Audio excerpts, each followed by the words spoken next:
देश में इस वक्त और संसद में भी खास तौर पर देखा जाए तो मॉब लिंचिंग की घटनाओं को लेकर अब खुल करके बात होने लगी है। हालांकि संसद सत्र खत्म हो चुका है, लेकिन इस संसद सत्र में कई ऐसी बातें, कई ऐसी घटनाओं का जिक्र किया गया जिस पर बीते 10 वर्षों में डर डर कर ही कोई सांसद या कोई जो है आप कह सकते हैं कि आम व्यक्ति भी बातचीत किया करता था। लेकिन आखिरकार अब जिस ढंग से मॉब लिंचिंग जैसी घटनाओं को लेकर के सांसदों ने और ख़ास तौर पर मुस्लिम सांसदों ने अपनी आवाज़ उठानी शुरू की है, जाहिर सी बात है कि ये नरेंद्र मोदी की सरकार के लिए एक बड़ी चिंता की बात है। और ख़ास तौर पर इन घटनाओं पर अंकुश नहीं लगना और सरकार का मात्र आश्वासन देना जाहिर सी बात है कि इस बात को दर्शाता है कि कैसे सोची समझी साजिश के तहत जो है एक वोट बैंक को खुश करने की कोशिश की जा रही है। और इसी बात को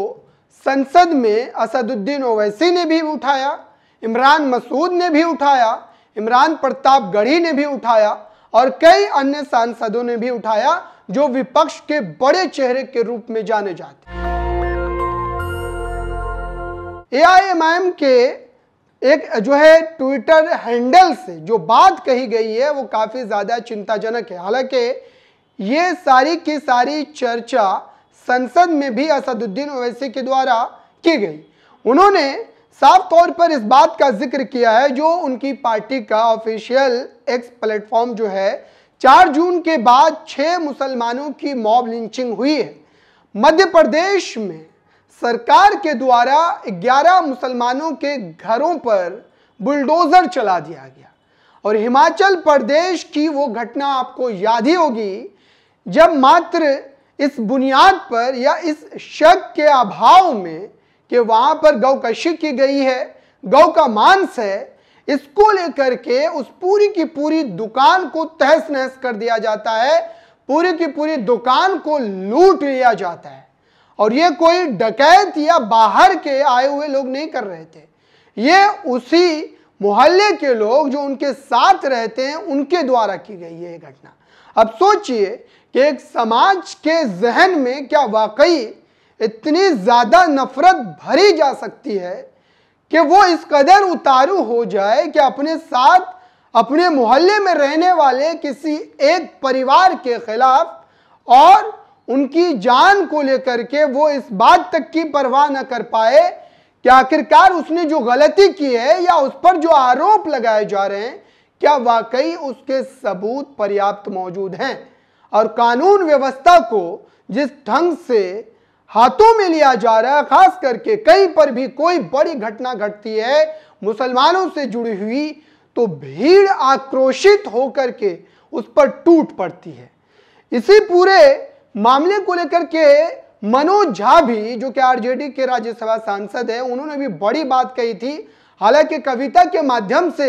वो अपनी बातों को रख रहे थे और इस बात को मैं लगातार दोहरा भी रहा हूं। वो ये बात कहे कि मुसलमान हो और इस बात का हमेशा ख्याल रखो कि कहीं आपके लिबास से ये दिख तो नहीं रहा, ये लग तो नहीं रहा कि आप मुसलमान हो। चूंकि ये जो परिस्थिति बनाई गई है ये एक सोची समझी साजिश है, रणनीति है और चुनाव जीतने का एक बड़ा हथकंडा भी है। इमरान मसूद ने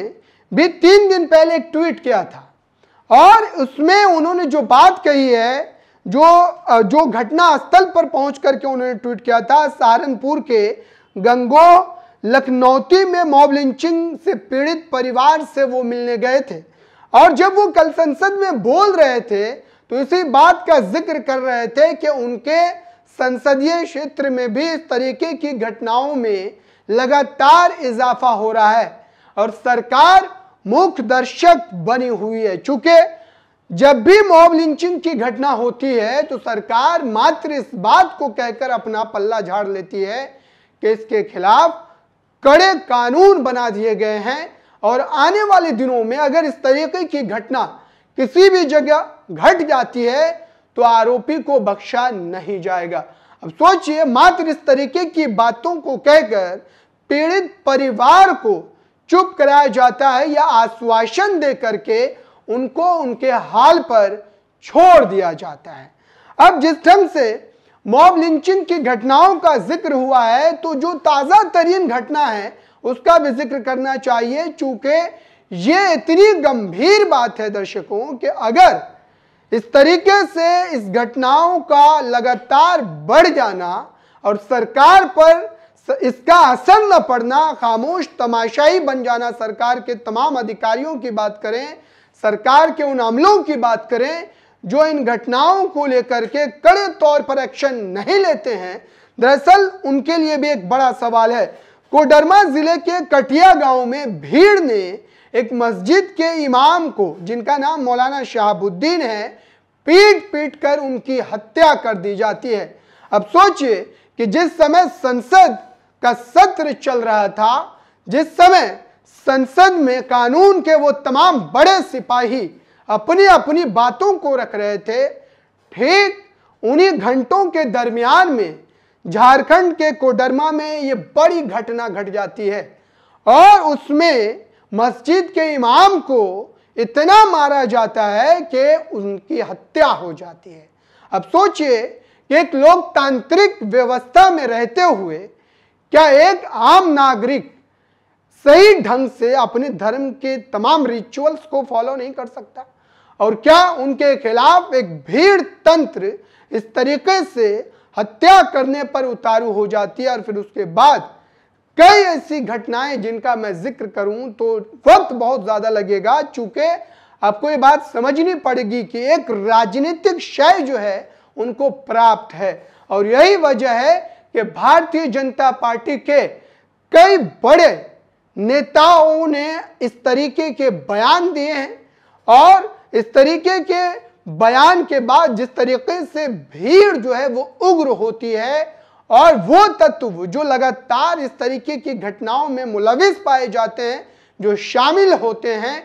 उनका मनोबल और ज्यादा बढ़ जाता है। मॉब लिंचिंग की घटना कोई एक खास समुदाय, एक खास धर्म के लिए नहीं है दर्शकों, बल्कि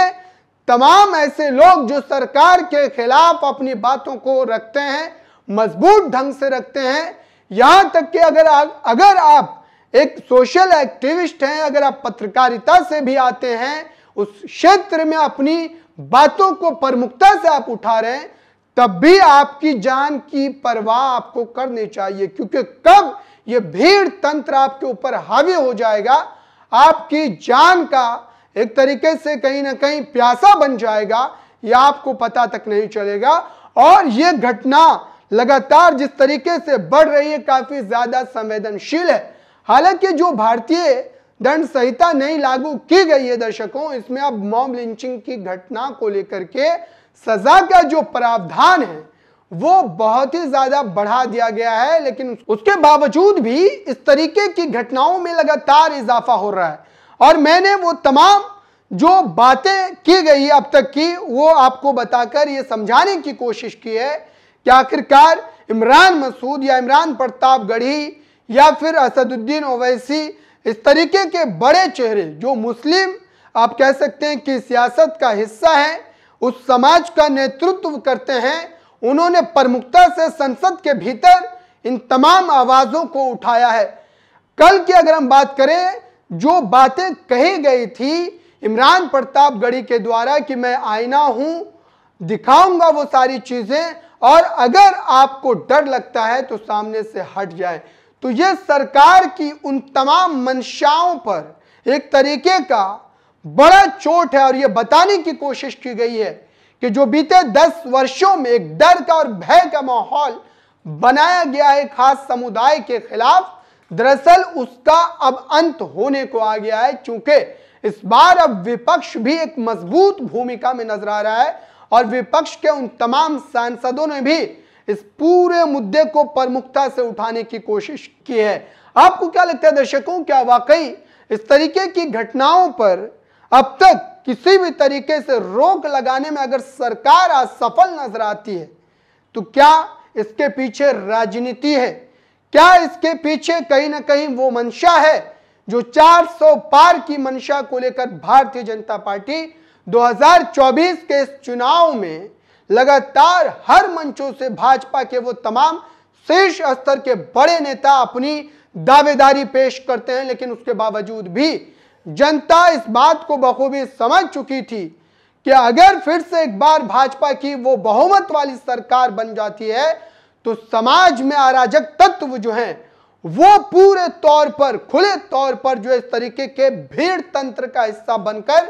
कहीं ना कहीं ये जो मॉब लिंचिंग की घटना है उसको और ज्यादा बढ़ा देंगे। और इसी वजह से समाज ने अपनी उन तमाम जिम्मेदारियों को निभाया है और विपक्ष को एक बड़ी ताकत दी है अपने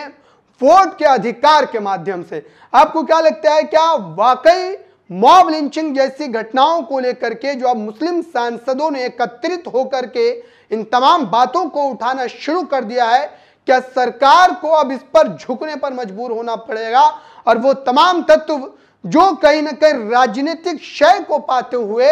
इस तरीके की घटनाओं को अंजाम देते हैं उनके खिलाफ कड़ी और सख्त कार्रवाई की जाएगी? आपकी राय क्या है कमेंट बॉक्स में जरूर बताइए। जुड़े रहें नेशनल दस्तक के साथ। नेशनल दस्तक की आपसे गुजारिश है कि अगर इसको बचाना चाहते हैं तो नेशनल दस्तक को सब्सक्राइब करने के लिए रेड कलर के सब्सक्राइब बटन को दबाएं, फिर बेल आइकन की घंटी दबाएं। नेशनल दस्तक को बचाने के लिए बहुत जरूरी है कि हर खबर को शेयर करें, लाइक करें, कमेंट जरूर करें।